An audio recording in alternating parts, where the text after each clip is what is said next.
Avengers ডুমডের 1 minute 20 সেকেন্ডের ট্রেলারে আসলে তথ্যে ভরপুর, কিন্তু মূলত দেখানো হয়েছে শুধু থরের সম্পূর্ণ পরিবর্তন। এই ভিডিওতে আমরা চরিত্র এবং গল্পের লাইন ধরে সব ডিটেলস পরিষ্কার করব। প্রতিটি দৃশ্যে লুকানো আছে মার্ভেলের ইঙ্গিত। ট্রেলারের শুরুতেই প্রথম দিকে থরের ডাক ফাদার স্পষ্ট এখানে বোঝা যাচ্ছে সে অডিনের কাছে প্রার্থনা করছে। তার পরের সংলাপ পুরো দৃশ্যটাকে আরো গম্ভীর করে তোলে। সারা জীবন আমি সাড়া দিয়েছি সম্মান, দায়িত্ব আর যুদ্ধের আহ্বানে। এই কথাগুলোর এক ধরনের ট্র্যাজেডির অনুভূতির স্পষ্ট ধারণা পাওয়া যায়। থর 4-এর দর্শকরা সবচেয়ে বেশি যা চেয়েছিল থরের সিরিয়াস রূপে ফিরে আসে, আর মার্ভেল এই সংলাপ দিয়েই সেই উত্তর দিয়েছে। শুধু থর নয়, এই সিরিয়াস পুরো মনোভাবটি পুরো মুভিটিকেই বদলে দেয়। পরের দৃশ্যে দেখা যায় একটি শান্ত ফরেস্টে। এটা কোনো যুদ্ধক্ষেত্র না আসগার্ডের রাজ সিংহাসন। এটা সেই জায়গা যেখানে থর আর লাভ একসাথে থাকে। এই বিষয়টি এখানে দেখায় থর এখন আর শুধু যোদ্ধা নয়, সে একটা স্বাভাবিক জীবনেও আছে।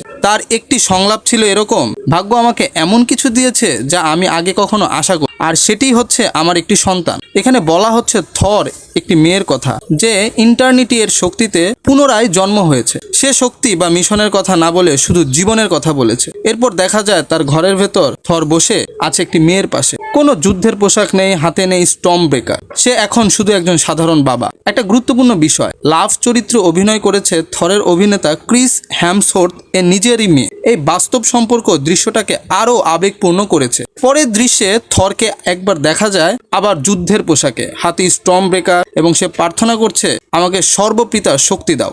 অল ফাদার আসগার্ডের রাজা হিসেবে তার যখন দায়িত্ব আসে, আসল পরিবর্তন আসে তার পরের কথায়। আমি নতুন শত্রুকে পরাজিত করে তার কাছে ফিরে যেতে চাই, যুদ্ধ হিসেবে নয়, একজন রক্ষক হিসেবে। আর থরের এই সবচেয়ে বড় পরিবর্তনটি শুধু যুদ্ধের জন্য তাকে বাঁচতে দেয় না। সে বলে তারা যুদ্ধ বোঝে না, তারা শুধু শান্তি জানে।